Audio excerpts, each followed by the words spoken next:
তো আজকে আমরা করব ক্লাস 6 এর রায়মার্টিন প্রশ্নবিচিত্র থেকে model number 5 government sponsored multipurpose school boys টাকি হাউস। দেখো সিনে কি বলেছে, প্রথমে অপশন চুজ করতে বলেছে। একে the ice cream man was, ice cream লোকটা ছিল কেমন না টেন্ডার হার্টেড, মানে কোমল হৃদয়ের। দুয়ে the ice cream man wants to tell the narrator that one day he would be too smart, যে একদিন লেখকও নাকি হয়ে যাবে অনেক বুদ্ধিমান। বিয়ে কি বলছে, ট্রু ফলস করতে বলেছে, সাপোর্টিং স্টেটমেন্ট দিতে বলেছে। দেখো one of the students called it happy ice cream, হচ্ছে একটা ছাত্র এটাকে বলেছিল হ্যাপি আইসক্রিম, না ফলস। দেখো সাপোর্টিং স্টেটমেন্ট কী হবে, one of the teachers called it happy ice cream, একটা শিক্ষক বলেছিল এটা হ্যাপি আইসক্রিম। পরে mister Peppy dislike the narrator very much, mister Peppy লেখককে খুব বেশি অপছন্দ করতেন, একদম ঠিক। দেখো সাপোর্টিং স্টেটমেন্ট কী হবে, he did not like me very much, এটা উত্তর হবে। পরে তিনি কি বলছে, the narrator believed in happy ice cream, লেখক বিশ্বাস করতেন হ্যাপি আইসক্রিমটাতে, ফলস, বিশ্বাস করতেন না। দেখো সাপোর্টিং স্টেটমেন্ট দেখো কী বলেছে, I did not believe it, আমি এটাতে বিশ্বাস করি না, বাস। পরে দেখো কি বলছে, অ্যান্সার দ্য ফলোইং কোয়েশ্চেন্স, প্রশ্নগুলির উত্তর দাও। কি বলেছে, where did the ice cream man park his van, ice cream লোকটা কোথায় তার গাড়িটাকে দাঁড় করিয়ে রাখতো। দেখো the ice cream man parked his van outside the school, স্কুলের ঠিক বাইরেই পার্ক করে রাখতো তার গাড়িটিকে।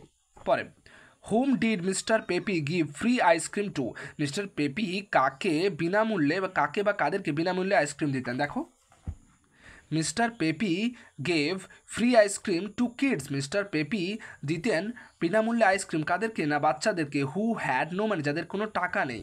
পরে what did the narrator do to hear the ice cream man's words, লেখক কী করেছিলেন আইসক্রিম লোকটার কথাগুলোকে শুনে। দেখো তাহলে কী হবে, তাহলে hearing the ice cream man's words, ice cream লোকটার কথাগুলোকে শুনে the narrator just laughed and walked up, লেখক কী করেছিলেন শুধু হেসেছিলেন আর সেখান থেকে হেঁটে বেরিয়ে গিয়েছিলেন। পরে পরে দেখো কী বলছে, পরে কবিতা দিয়েছে দ্য ব্লাইন্ড বয়। দেখো ফার্স্টের প্রশ্ন কী দিয়েছে, কমপ্লিট দ্য ফলোইং সেন্টেন্সেস। একে the poet of the above line is, এই উপরের যে লাইনগুলো রয়েছে তো এটার আর কি লেখককে, দেখো এটা লেখক হলেন কে, কলি সিভার। পরে the speaker feels the difference between the day and the night bye, কবি অনুভব করতেন বা লেখক অনুভব করতেন পার্থক্যটাকে দিন এবং রাতের কিসের দ্বারা, না বাই। দেখো উত্তর কী হবে, playing and sleeping, playing and sleeping. পরে the blind boy often hears, অন্ধ ছেলেটা প্রায়শই শুনতে পায়। দেখো কী হবে, mornings about his hapless woe, মানে কি তার দুর্ভাগ্যের জন্য শোক প্রকাশ, এটা তিনি প্রায়শই শুনতে পেতেন। পরে কি বলছে, বিয়ে quote any one line or phrase from the above poem that suggest that the boy has a positive attitude towards life, মানে একটা লাইন তোলে বলো যেটাতে ছেলেটার একটা ইতিবাচক চরিত্র, মানে জীবনের দিক থেকে তার একটা ইতিবাচক চরিত্র যেটা বলে দেয়। দেখো কী হবে, কী হবে, কোন লাইনটা হবে, না দেখো whilst thus I sing I am a king, কী বলছে, বলছে যদিও আমি এভাবেই গান করে কি হয়ে যায়, না আমি একজন রাজা, এভাবে আমি গান করে হয় আমি একজন রাজা। পরে why does the blind boy think that he is a king, কেন অন্ধ ছেলেটা নিজেকে মনে করে যে সে হয় একজন রাজা। দেখো উত্তর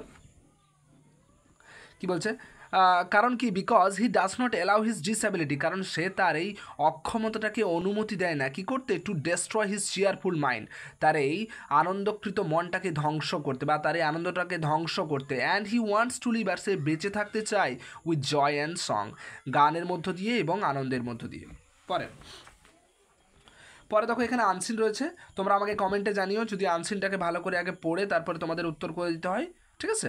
পরে দেখো কী আছে আনসিনে, প্রথমে দিয়েছে চুজ কারেক্ট অল্টারনেটিভ, কী হবে দেখো, রতন টাটা ওয়াজে, রতন টাটা ছিলেন একজন কে, না বিজনেস লিডার, ব্যবসায়িক নেতা।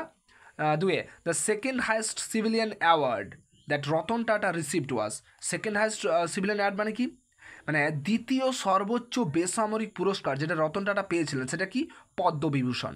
পরে one of the largest charitable organisations in India led by Tata is, কী বলছে, টাটার নেতৃত্বে ভারতের বৃহত্তম দান সংস্থাগুলির মধ্যে একটি, কোনটা, না টাটা ট্রাস্ট। পরে রতন টাটা ডায়েড, রতন টাটা মারা গিয়েছিলেন কখন, না 9 অক্টোবর 2024। পরে 2024 সালে 9 অক্টোবর। এটা দেখো ফিল ইন দ্য ব্ল্যাঙ্কস, এগুলো আর কি ফিল ইন দ্য আর কি ফলোইং চার্ট, এই চারটাকে আর কি পূর্ণ করতে বলেছে। দেখো কি বলেছে প্রথম প্রশ্ন, date and place of birth of Ratan Tata, Ratan টাটার জন্ম তারিখ এবং হচ্ছে জন্মস্থানটা উল্লেখ করো। দেখো কি হবে না, জন্ম তারিখ এবং জন্মস্থানটা কি হবে, আচ্ছা ডিসেম্বর 28, 1937 ইন মুম্বাই। তো মুম্বাইয়ে 1937 সালে ডিসেম্বরের 28-এ তিনি জন্মগ্রহণ করেছিলেন। পরে reasons behind shaping up of Tata's earliest values of life. দেখো এখানে মানেগুলো জেনে নেওয়াটা খুবই গুরুত্বপূর্ণ। তো মানেগুলো তুমি যত জানবে তত তোমার হচ্ছে সব কিছুকে করতে আরও সহজ লাগবে। দেখো এটার মানেটা কি, reasons behind shaping up of Tata's early values of life, মানে টাটার জীবনে প্রাথমিক মূল্যবোধটা গঠনের কারণগুলো কী কী। দেখো কি গঠনের কারণটা কি, মূল্যবোধ গঠনের, না his upbringing in a family with a legacy of industrial and social contributions, মানে কি শিল্প ও সামাজিক অবদানের উত্তরাধিকার সম্পন্ন পরিবারে তার লালন পালন, আর এই কারণেই তার এরকম মূল্যবোধ। পরে টাটাস লিডারশিপ ওয়াজ মার্কড বাই, কি বলছে এটা মানেটা কি, না টাটার নেতৃত্ব ছিল উল্লেখযোগ্য, কিসের জন্য বা কী দ্বারা, দেখো না কি বলছে, innovation, ethical practices and philanthropy, মানে কি না উদ্ভাবন, নীতিগত অনুশীলন এবং জনহিতকর কাজ। পরে any two fields of activities by Ratan Tata involving social causes, মানে কি রতন টাটার সামাজিক কর্মকাণ্ডের সাথে জড়িত যে কোনো দুটি ক্ষেত্রকে উল্লেখ করো। দেখো দুটি ক্ষেত্র কি, তিনটি ক্ষেত্র আছে, দেখো এডুকেশন আছে, শিক্ষা আছে, হেলথ কেয়ার স্বাস্থ্যসেবা অ্যান্ড রুরাল ডেভেলপমেন্ট, মানে কি গ্রামীণ উন্নয়ন। পরে দেখো অ্যান্সার দ্য ফলোইং কোশ্চেন, প্রশ্নগুলি উত্তর দিতে বলেছে। হু ওয়াজ রতন টাটা, রতন টাটা কে ছিলেন, দেখো এখানে লেখা দেওয়া আছে, Ratan Tata was one of the India's most respected business leaders, ঠিক আছে।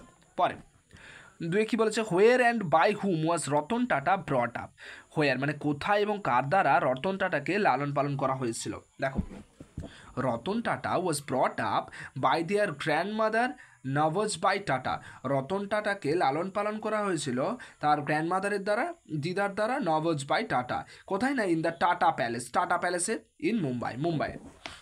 পরে why did leaders and citizens alike recognise Ratan Tata, দেখো কি বলছে, কেন হচ্ছে নেতারা এবং হচ্ছে নাগরিকেরা কি হচ্ছে আমাদের হচ্ছে ওই রতন টাটাকে কি করেছিল, স্বীকৃতি দিয়েছিল, ঠিক আছে স্বীকৃতি দিয়েছিল। দেখো ওখানে উত্তরটা দেখো কি হবে, politicians and business leaders and citizens alike recognized his immense contribution to India's industrial growth and social welfare, মানে কি রাজনীতিবিদ, ব্যবসায়িক নেতা এবং নাগরিকেরা সকলেই কি করেছিল, শিল্প প্রবৃদ্ধি এবং সমাজ কল্যাণে তার অবদানের জন্য, তার অপরিসীম অবদানের জন্য স্বীকৃতি দিয়েছিলেন। আচ্ছা পরে দেখো কি বলছে, গ্রামার অ্যান্ড ভোকাবুলারি আছে, কি বলছে, I felt very uneasy and began to look for the way out. দেখো এটা হচ্ছে আমাদের হচ্ছে লেসন, এখানে 3 নলে 4 হবে, হচ্ছে একটা অধ্যায় আছে দ্য সব দ্যাট নেভার ওয়াজ, ওখান থেকে নেওয়া হয়েছে এটা, ঠিক আছে 4 মোস্টলি 4। দেখো কী বলছে, তাহলে I felt very uneasy and began to look for the way out, turning to give I saw him standing on a stool, the shop man was holding a big drum in his hand. পরে fill in the blanks with verbs in agreement with their subjects. দেখো এটা কী হবে, আমার এখানে করে দেওয়া আছে, দেখো কী হবে, প্রথম একটা each of the boys has হবে, হ্যাজ যেহেতু ইচ আছে তার জন্য এখানে সিঙ্গুলার ভার্ব ইউজ করা হবে, হ্যাজ বিন গিভেন এ বুক। পরে a cow and a cat, এখানে কি বসবে, আর বসবে, কেন বসবে, কারণ দেখো দুটো আলাদা আলাদা প্রাণী, তার জন্য এখানে আর ইউজ করা হবে। পরে কি বলছে, মেক মিনিংফুল সেন্টেন্সেস, এখানে বাক্য রচনা করতে হবে চেয়ার আর ফ্লেভার, এই কথা দুটোর দ্বারা। দেখো করে দেওয়া আছে এখানে, চেয়ার মানে কি, I am trying to chair her up, তাকে আমি আনন্দ দেওয়ার চেষ্টা করছি। পরে ফ্লেভার দিয়ে বাক্য রচনা, it had a very sweet flavour, এটা একটা মিষ্টি, এটা একটা খুব মিষ্টি স্বাদ ছিল। পরে কি বলছে, find the synonyms of the passage, এই আনসিনটা থেকে সিনোনিমস বার করতে হবে, সমার্থক শব্দ বার করতে হবে। ফেলো ফিলিং আর অফারিং, দেখো কী হবে, ফেলো ফিলিং কী হবে, চ্যারিটেবল দানশীলতা, অফারিং কী হবে, প্রদান করা ট্রিবিউটস। পরে এখানে যে কোনো একটা অ্যাডভার্বকে তোমাকে বাছাই করতে হবে, ব্যাকেটে যেগুলো দেওয়া আছে। কি বলছে দেখো, হি ক্যান প্লে, আমার এখানে দেখো উত্তর করে দেওয়া আছে ভালো করে, হি ক্যান প্লে ওয়েল হবে, সে খেলতে পারে ওয়েল ভালো করে, গুড হবে না কারণ গুডটা হলো অ্যাডজেক্টিভ। পরে please come again, come again আবার আসবে, তার জন্য এইটা হচ্ছে আমাদের অ্যাডভার্ব, এগেনটা হলো আমাদের অ্যাডভার্ব। পরে কি বলছে, ডু এস ডাইরেক্টেড, এগুলো আমাদেরকে করে দেখাতে হবে। দেখো একটা বলেছে প্রেজেন্ট পারফেক্ট টেন্সে রেডি করো, আর একটা পাস্ট পারফেক্ট কন্টিনিউয়াস টেন্সে রেডি করো। দেখো করে দেওয়া আছে। প্রথমের প্রশ্নটা যেটা আছে প্রেজেন্ট পারফেক্ট টেন্সে করতে হবে, সেটা আগে নিয়মটা দেখে নাও। কি নিয়ম হবে না, সাবজেক্ট প্লাস হ্যাভ হ্যাজ বস করতে হবে যে কোনো একটা, প্লাস ভার্বের থার্ড ফর্ম দিতে হবে, প্লাস অবজেক্ট বস করতে হবে। তাহলে উত্তর কী হবে, দ্য টিচার হ্যাজ, এবার ভার্বের থার্ড ফর্ম ইউজ করো টট। হ্যাজ কেন বসলো, কারণ এটা থার্ড পার্সন সিঙ্গুলার নাম্বার, তার জন্য হ্যাজ বসেছে। তারপরে ভার্বের থার্ড ফর্ম টট, তারপরে দ্য স্টুডেন্ট। পরের প্রশ্নটা পাস্ট পারফেক্ট কন্টিনিউয়াসে করতে বলেছে, তাহলে নিয়মটা আগে দেখে নাও।